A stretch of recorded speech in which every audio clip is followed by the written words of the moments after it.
Como viver uma vida de fé em um mundo descrente? E para nos ensinar sobre isso, nós estamos estudando o livro de Daniel. No domingo passado nós estudamos Daniel capítulo 1, onde nós observamos algumas estratégias do rei Nabucodonosor e uma resolução de Daniel, a maneira como Daniel respondeu àquelas estratégias e as implicações disso para a nossa vida diária. Hoje eu gostaria que você ainda abrisse a sua Bíblia em Daniel capítulo 1. Nós leremos o texto novamente, só que desta vez iremos abordá-lo por um outro ângulo, em uma outra perspectiva. Daniel capítulo 1, diz assim o texto bíblico: No ano terceiro do reinado de Jeoaquim, rei de Judá, veio Nabucodonosor, rei da Babilônia, a Jerusalém e a sitiou. O Senhor lhe entregou nas mãos a Jeoaquim, rei de Judá, e alguns dos utensílios da casa de Deus. A estes levou-os para a terra de Sinear, para a casa do seu Deus, e os pôs na casa do tesouro do seu Deus. Disse o rei a Aspenaz, chefe dos seus eunucos, que trouxesse alguns dos filhos de Israel, tanto da linhagem real como dos nobres, jovens, sem nenhum defeito, de boa aparência, instruídos em toda sabedoria, doutos em ciência, versados no conhecimento e que fossem competentes para assistirem no palácio do rei, e lhes ensinasse a cultura e a língua dos caldeus. Determinou-lhes o rei a ração diária das finas iguarias da mesa real e do vinho que ele bebia, e que assim fossem mantidos por 3 anos, ao cabo dos quais assistiriam diante do rei. Entre eles se achava, dos filhos de Judá, Daniel, Ananias, Misael e Azarias. O chefe dos eunucos lhes pôs outros nomes, a saber, a Daniel, o de Beltesazar, a Ananias, o de Sadraque, a Misael, o de Mesaque, de Azarias, o de Abednego. Resolveu Daniel firmemente não contaminar-se com as finas iguarias do rei, nem com o vinho que ele bebia. Então pediu ao chefe dos eunucos que lhe permitisse não contaminar-se. Ora, Deus concedeu a Daniel misericórdia e compreensão da parte do chefe dos eunucos. Disse o chefe dos eunucos a Daniel: Tenho medo do meu senhor o rei, que determinou a vossa comida e a vossa bebida, porque, pois, veria ele o vosso rosto mais abatido do que o dos jovens da vossa idade. Assim poris em perigo a minha cabeça para com o rei. Então disse Daniel ao cozinheiro-chefe, a quem o chefe dos eunucos havia encarregado de cuidar de Daniel, Ananias, Misael e Azarias: Experimenta, peço-te, os teus servos 10 dias, e que se nos deem legumes a comer e água a beber. Então se veja diante de ti a nossa aparência e a dos jovens que comem das finas iguarias do rei, e segundo vires, age com os teus servos. Ele atendeu e os experimentou 10 dias. No fim dos 10 dias, a sua aparência era melhor. Estavam eles mais robustos do que todos os jovens que comiam das finas iguarias do rei. Com isso, o cozinheiro-chefe tirou deles as finas iguarias e o vinho que deviam beber, e lhes dava legumes. Ora, a estes 4 jovens, Deus deu o conhecimento e a inteligência em toda a cultura e sabedoria. Mas a Daniel deu inteligência de todas as visões e sonhos. Vencido o tempo determinado pelo rei para que os trouxesse, o chefe dos eunucos os trouxe à presença de Nabucodonosor. Então o rei falou com eles, e entre todos não foram achados outros como Daniel, Ananias, Misael e Azarias. Por isso passaram a assistir diante do rei. Em toda a matéria de sabedoria e de inteligência sobre o que o rei lhes fez perguntas, os achou 10 vezes mais doutos do que todos os magos e encantadores que havia em todo o seu reino. Daniel continuou até o 1º ano do rei Ciro. Vamos orar? Senhor, mais uma vez a Tua palavra foi aberta e lida. Mais uma vez nós necessitamos da Tua graça e da iluminação do Teu Espírito para falar ao nosso coração. Mais uma vez nós oramos para que as palavras dos meus lábios e o meditar do nosso coração sejam agradáveis na Tua presença, Senhor. porque Tu és a rocha nossa, Tu és o nosso Redentor. Em nome de Jesus é que nós oramos. Amém. Todos nós vivemos em um mundo caído, e todos nós enfrentamos diariamente os efeitos da queda sobre o mundo que nós vivemos. Não é fácil viver nesse mundo onde nós temos tantos altos e baixos, tantas oposições, tantas dificuldades. Não é fácil viver em um mundo quando tantas vezes nós temos a sensação de que a própria natureza conspira contra nós. O El Niño passa e de repente um calor intenso, uma estiagem muito grande, a diminuição da produção. Outras vezes vem enchentes, em alguns lugares terremotos e assim por diante, ou tsunamis. Nós vivemos em um mundo caído e diariamente nós presenciamos os efeitos da queda nesse mundo. Mas nós não apenas vivemos no mundo caído, nós também nos relacionamos com pessoas caídas. Quantas vezes na sua vida você programou, você organizou, você fez todo o esquema para um diálogo, uma conversa que você gostaria de ter com uma pessoa que é tão importante para você, e de repente uma expressão no rosto, um sorriso de zombaria, uma palavra colocada no horário indevido ou com um peso a mais, estraga todo o diálogo, estraga todo o relacionamento. E você logo percebe: eu vivo no mundo caído e eu me relaciono com pessoas caídas.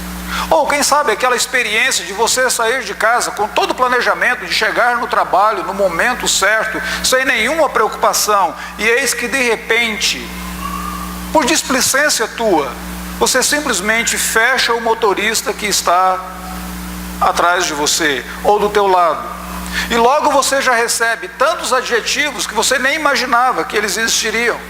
Alguns desses adjetivos, eles só são praticados em um estádio de futebol, mas de repente ali no trânsito, como se toda a ira, o inferno se abrisse contra você, e as pessoas começam a atacar-te naquele exato momento, e quando você percebe, você já está tremendo. Nós nos relacionamos com pessoas caídas. Talvez por essa razão o consumo de remédios tenha aumentado e a farmacologia tenha ganhado tanto dinheiro nos famosos antiestressantes. É tão comum logo logo você perceber que você está num grau de tensão que você não sabe se tem condições de suportar. Quando você logo já diz para as pessoas ao lado: eu não aguento mais pressão. Como eu gostaria de voltar àquele momento da minha vida onde a vida parecia ser menos problemática, menos complexa. Tudo parecia ser muito mais simples, mas parecia também mais feliz. Nós vivemos em um mundo caído e nós nos relacionamos com pessoas caídas. Terceira surpresa para nós é que nós também somos pessoas afetadas pela queda. Nós não somos perfeitos, nós não somos estáveis, e tantas vezes nesse relacionamento com outras pessoas, não somos nós apenas os ofendidos, nós não somos apenas vítima, mas nós somos vilões. Nós não apenas recebemos os efeitos, mas nós causamos algumas coisas ruins nas pessoas ao nosso redor. Tantas vezes aquele tom de voz, ou aquele sorriso de escárnio, ou aquela palavra colocada com um peso a mais, ela saiu da minha boca e da tua própria boca. É tão difícil viver em um mundo caído. É tão difícil se relacionar quando nós estamos em uma situação de adversidades. Parece que nós temos tantos motivos para lamentar, tantos motivos para chorar, e de fato nós temos. Mas nós temos muito mais motivos para nos alegrarmos, para confiarmos e permanecermos firmes nos caminhos do Senhor. É sobre isso que eu gostaria de falar com você nesta manhã, chamando a sua atenção para esse texto de Daniel, capítulo 1. Quero apenas que você se lembre qual era o contexto de Daniel. Daniel viveu em um contexto de dificuldades. O versículo de número 1 diz que no ano 3º do reinado de Jeoaquim, rei de Judá, que era o rei da nação de Daniel, veio Nabucodonosor, um rei de uma outra região da Babilônia, e sitiou a cidade. E logo depois ele ocupou aquela cidade. Nabucodonosor, ele foi a Jerusalém, pelo menos, até onde nós sabemos, em 2 ocasiões para conquistar aqueles judeus. A primeira delas, ele estava voltando de uma batalha. Ele estava voltando de uma batalha contra o faraó Neco, do Egito. E ele havia derrotado o faraó, e como ele derrotou o faraó, ele resolveu exercer o seu domínio, a sua conquista sobre todas as outras regiões que antes estavam sujeitas ao domínio de Faraó. Acontece que o povo de Judá antes era cativo do faraó Neco. Você encontra isso registrado no livro de Jeremias. Quando Nabucodonosor voltou daquela famosa batalha, ele então passou por Jerusalém, e como primeira medida dele, ele resolveu levar o rei preso e levar toda a nobreza para a Babilônia. Foi nessa leva que Daniel foi. Nessa leva que Daniel foi retirado. Aquela foi a separação, para Daniel, para aquele jovem, foi uma separação de tudo que ele havia conhecido até então como mundo, como universo. Tudo que ele estava acostumado. Você bem sabe que todas as vezes que há uma mudança drástica na sua vida, você leva um bom tempo para se readaptar à nova realidade, ainda que essa realidade seja um local diferente para você morar. Imagine Daniel sendo levado e tendo que se acostumar a uma outra realidade. Tem um salmo na Bíblia, o salmo de número 137, que foi popularizado por meio de uma música dos anos 70, os anos 80, By the Rivers of Babylon, we sat down. Lembra a música? Era mais ou menos isso. É o salmo de número 137. Ao longo, às margens dos rios da Babilônia, nós nos assentávamos e chorávamos. Enquanto as pessoas, as pessoas que nos levaram cativos, eles diziam para nós: cante-nos uma canção lá de Judá. E ele diria: como que nós poderíamos cantar as canções da nossa terra? Nós pendurávamos as nossas harpas nos salgueiros que lá haviam. Salgueiro é essa árvore que você conhece como chorão, essa árvore que fica às margens dos rios. Eles penduravam nessas árvores as suas harpas, porque o momento deles lá no cativeiro era momento de choro. Eles não conseguiriam cantar lá o cântico alegrinho, como aparece naquele filme jamaicano, o grupo cantando. Não era bem assim, era um momento de tristeza. Então imagine o contexto de Daniel como um contexto de tristeza. O rei que os havia levado era um rei extremamente criativo. Nabucodonosor, ele era engenhoso. Na verdade, Nabucodonosor administrou e cuidou da Babilônia. E nós temos, como uma expressão da engenhosidade de Nabucodonosor, nós temos o fato de que os jardins suspensos da Babilônia são considerados, ou foram considerados, uma das 7 maravilhas do mundo antigo. Esse era o rei, esse era o homem, Nabucodonosor. Era um rei jovem que surgiu com todo o poderio, com toda a força, dominando todos os opositores ao seu redor. Mas esse homem, ele era extremamente cruel. Em uma determinada ocasião, ele foi para Judá, naquela segunda ocasião em que ele chegou a Judá, e ele mandou matar todos os filhos do rei diante do pai. E logo depois que eles foram mortos, ele mandou vazar os olhos daquele homem, para que ele ficasse com a memória para sempre da morte dos seus filhos diante dele. Nabucodonosor é tão cruel que no capítulo de número 2 de Daniel, você vai ter mais uma evidência da crueldade desse homem, simplesmente porque ele teve um sonho, ele não conseguiu entender o sonho dele. Ele disse para os sábios daquela região que eles deveriam contar o sonho e dar a interpretação. Como eles demoraram a fazer, ele disse: todos os sábios irão morrer.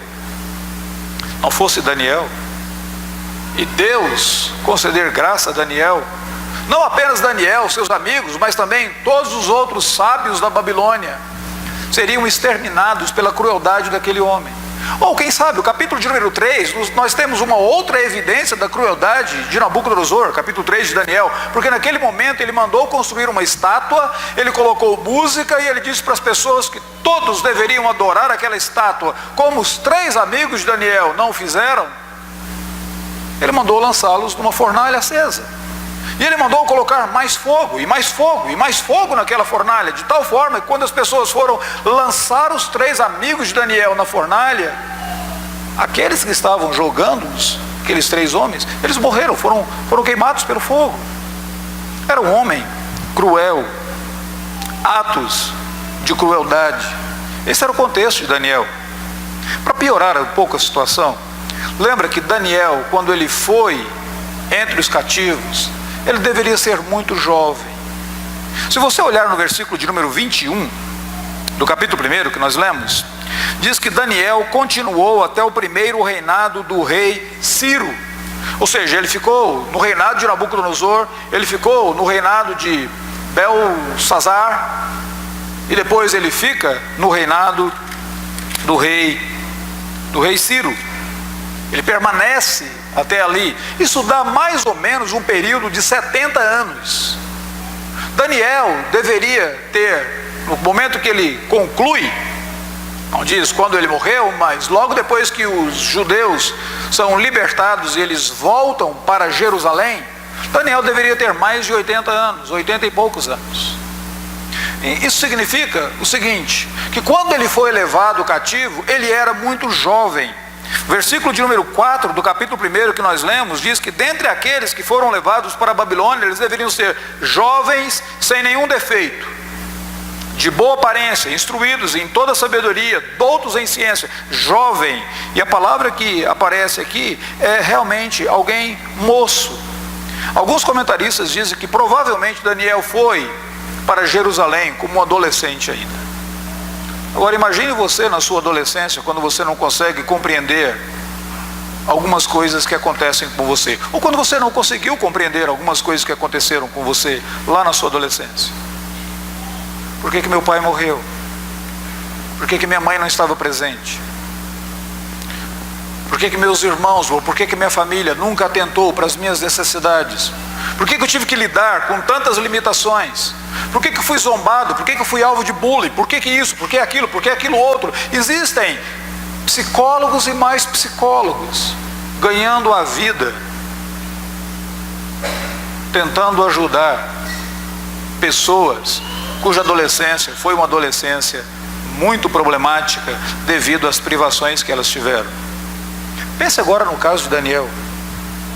Esse jovem tem tudo para ter uma formação completamente problemática. Esse jovem tem tudo para dizer: a única esperança de sobrevivência que eu tenho agora é eu me deixar babilonizar. Ou seja, eu me deixar com que a cultura dos babilônios entre na minha cabeça e eu me associar a eles e de repente eu participar com eles. Mas não foi isso que aconteceu. Daniel, você sabe pela história, ele mantém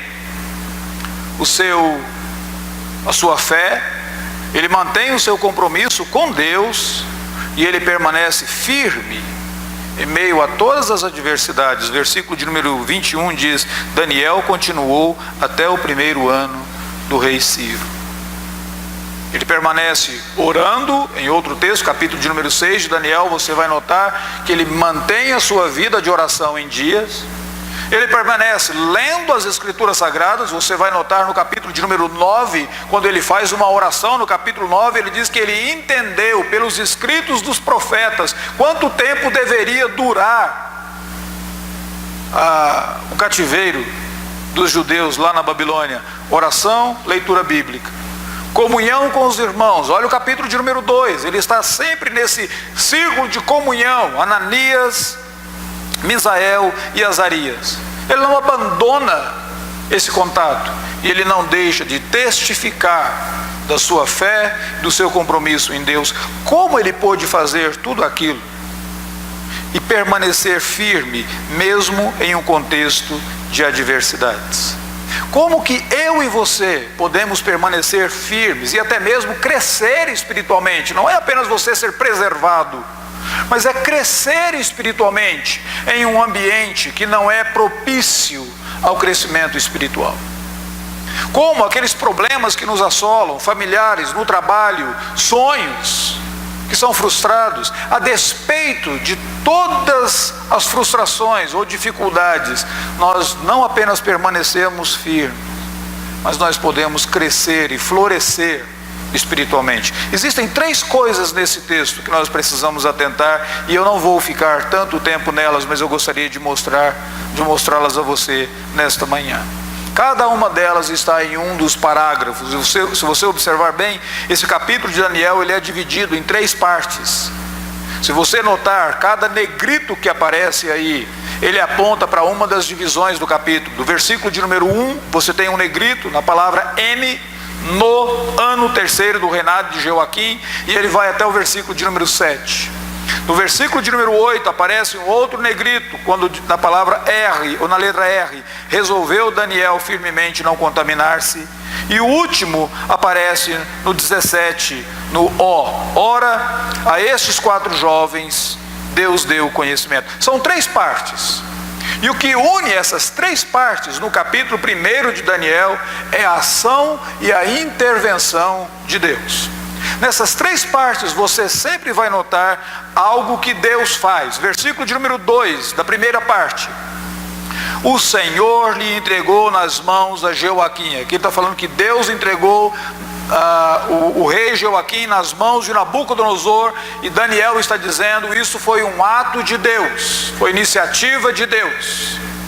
No versículo de número 9 diz, ora, Deus concedeu misericórdia e compreensão da parte do chefe dos eunucos a Daniel e aos seus amigos. Deus fez isso.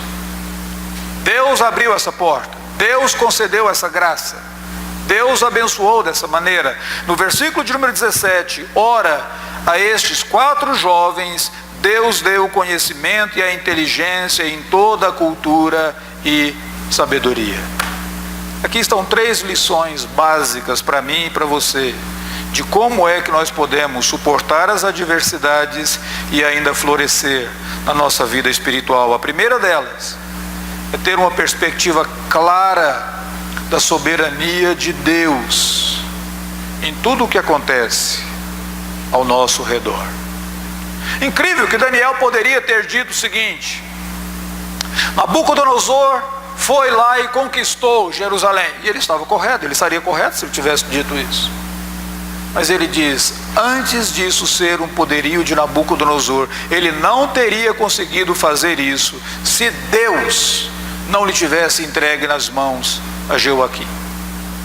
Se o Senhor Deus não lhe tivera permitido, se o Senhor Deus não tivesse possibilitado essa situação, Deus é soberano.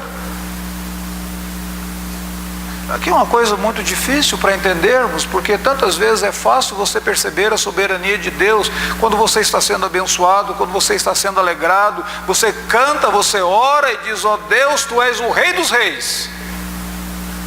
Mas naquele momento em que a gravidez esperada se torna um aborto, Deus continua sendo Deus. Ele continua sendo soberano. Naquele instante em que eu e você lidamos com alguns desencontros nessa vida, alguns mal-entendidos, conflitos no nosso relacionamento, Deus continua sendo Deus. Naquele momento em que o diagnóstico ele vem com uma doença que você não tem nenhum histórico dessa doença na sua família, um diabetes, quando você não tem nenhum histórico de diabetes, você sabe muito bem quais serão as limitações da sua vida. Como você olha para a vida nesses instantes? Naquele momento em que seu filho, sua filha se rebela contra você, contra Deus, contra a igreja, Deus continua sendo soberano. Ele continua tendo controle de todas essas coisas. Não é apenas os momentos de alegria, Mas se nós não tivermos uma perspectiva da soberania de Deus e da ativa intervenção de Deus no mundo em que nós vivemos, e se nós não conseguimos olhar para a vida sobre a perspectiva de Deus, nosso coração só cresce amargura, ressentimentos, ódios. Nós nos enchemos de uma justiça própria e nós achamos que depende de nós agir e melhorar a nossa vida. A palavra de Deus diz que todas as coisas cooperam para o bem daqueles que amam Deus. É Deus quem faz cooperar. Talvez uma das histórias bíblicas onde você nota a soberania de Deus de maneira mais interessante seja a história de José do Egito. Aparentemente aquele jovem não fez muita coisa, exceto o fato de ele implicar os irmãos dele e ser um pouquinho imprudente nas brincadeiras que ele fazia com o pai dele. Aparentemente ele não fez muita coisa para merecer o ódio dos irmãos dele para com ele. Mas se você pensa que você tem problemas de família, a família de José era muito pior. Porque lá, no caso da família de José, o melhor dos irmãos dele quis vendê-lo, porque o restante todo queria matá-lo. Então, se você nunca teve alguém correndo atrás de você para te matar lá na sua família, saiba que a sua família é melhor do que a família de José foi. E ainda assim, quando José foi mandado lá para o Egito, vendido, sofreu todas aquelas privações, cadeia, depois chegou a ser vice-governador no Egito. Quando os irmãos dele chegam diante dele, agora o coração de José está amadurecido e ele cresceu espiritualmente a despeito de todas essas privações. E ele diz assim para os irmãos deles: vocês intentaram o mal contra mim, mas Deus intentou o bem.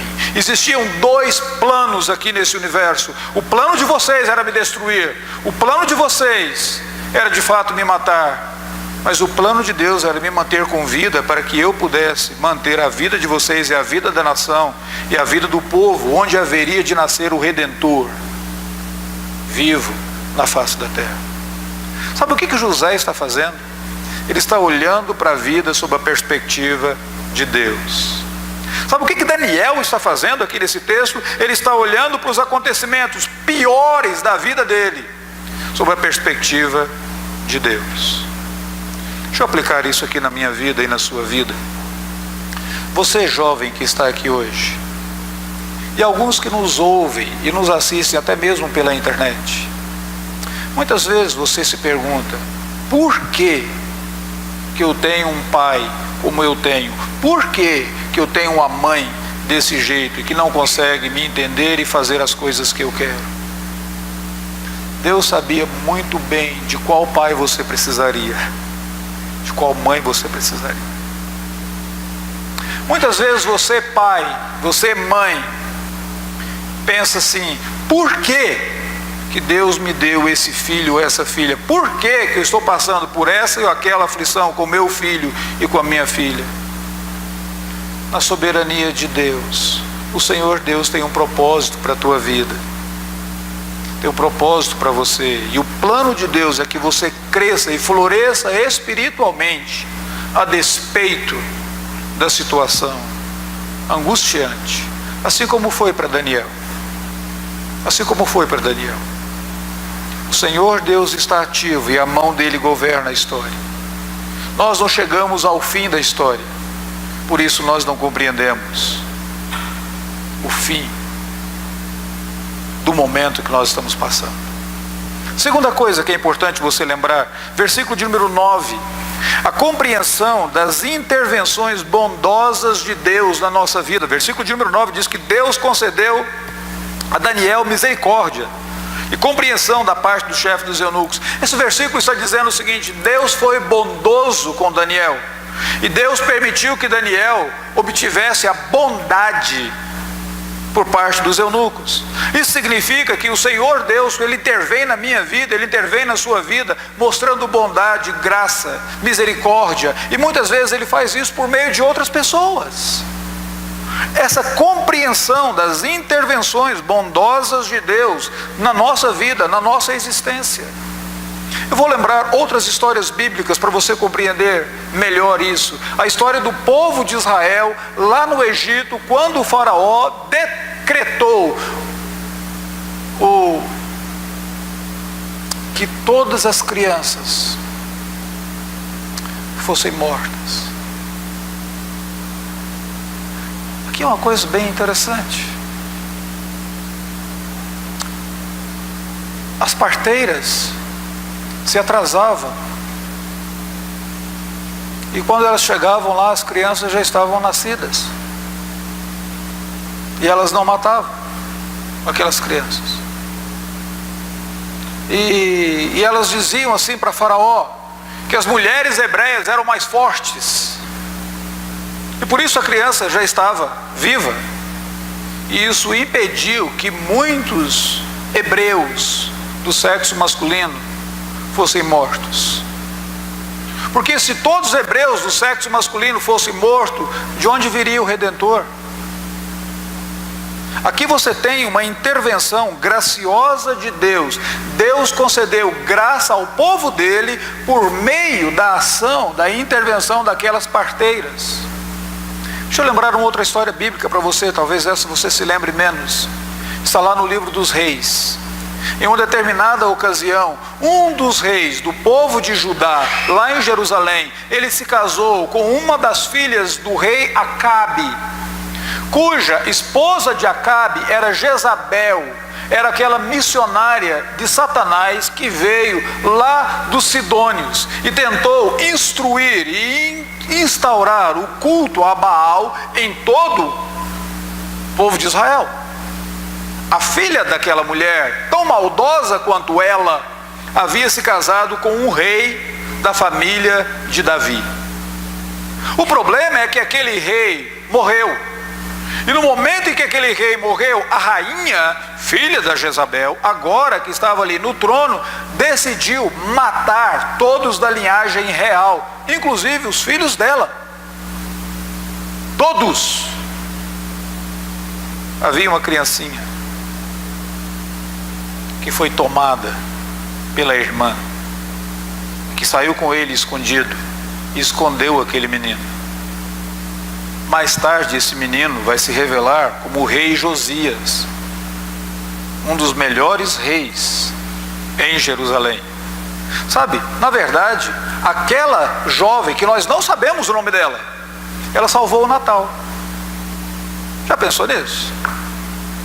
Ou seja, se ela não tivesse escondido aquele menino, toda a família de Davi teria morrido e o Redentor, que nasceu da linhagem de Davi, não teria nascido. Pronto.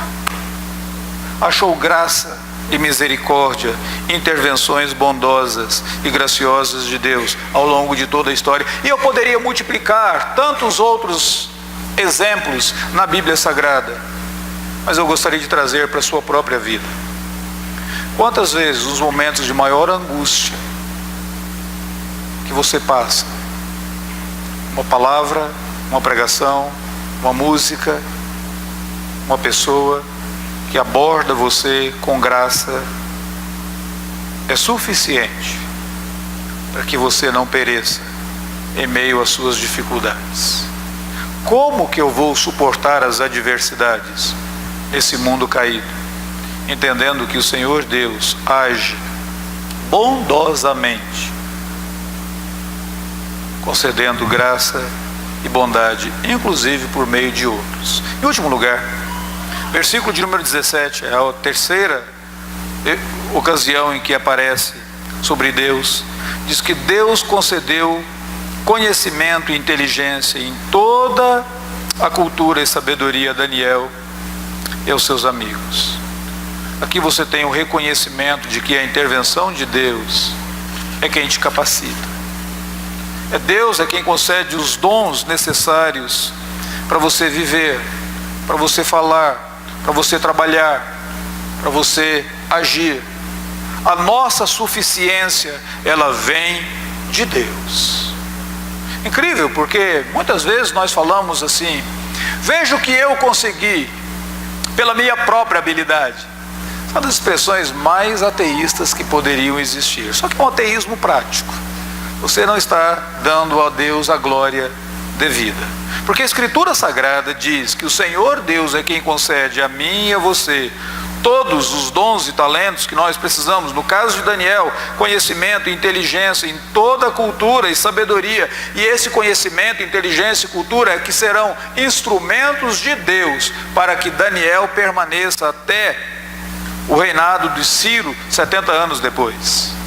É por causa do seu conhecimento, da sua inteligência, da sua sabedoria, que Daniel será levado ao trono, à sala do trono dos reis. Nabucodonosor, Belsazar e outros nobres, eles só serão levados, aliás, Daniel só será levado a eles por causa daquilo que Deus havia concedido a ele. Deus nos concede diariamente o pão de cada dia, aquilo que nós necessitamos para viver a vida diária. É interessante porque o Senhor Deus não nos concede o pão semanal, e nem o pão mensal, e nem mesmo o pão anual. Imagine se Deus desse para você a renda para você viver bem o ano todo. Provavelmente você se esqueceria de Deus durante 11 meses e meio, e depois os outros 15 dias você estaria se lembrando dele, porque estaria no momento de você receber aquele plano anual de subsistência. Deus nos concede graça para vivermos diariamente. A cada manhã, a Bíblia Sagrada diz que as misericórdias do Senhor são renovadas sobre nós. Ele concede o pão para você viver hoje e o sustento para você viver hoje. Uma das coisas que gera ansiedade no meu coração e provavelmente no seu coração é que tantas vezes nós queremos saber o que vai acontecer amanhã, como será o depois de amanhã, e como que nós faremos o próximo ano, como serão daqui a 5 anos. Nós aprendemos com todos aqueles livros de administração americana a projetar a nossa vida para os próximos 5 ou 10 anos. Lembra daqueles programas de treinamento? Como você vê a sua vida daqui a 10 anos? Onde você estará? E a minha resposta é: eu nem sei se estarei vivo amanhã.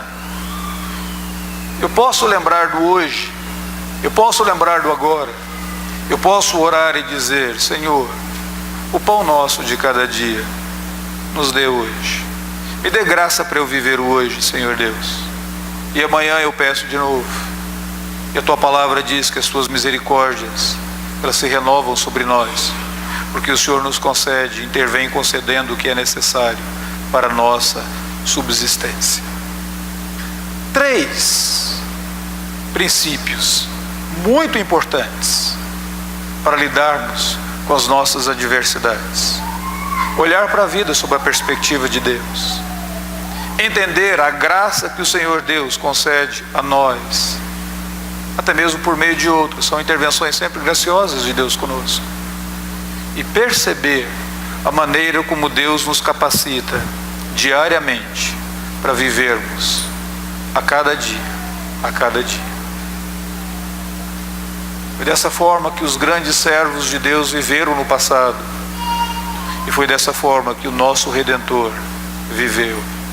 E a palavra de Deus diz que Ele nos deixou o exemplo para que nós pudéssemos andar nos seus passos.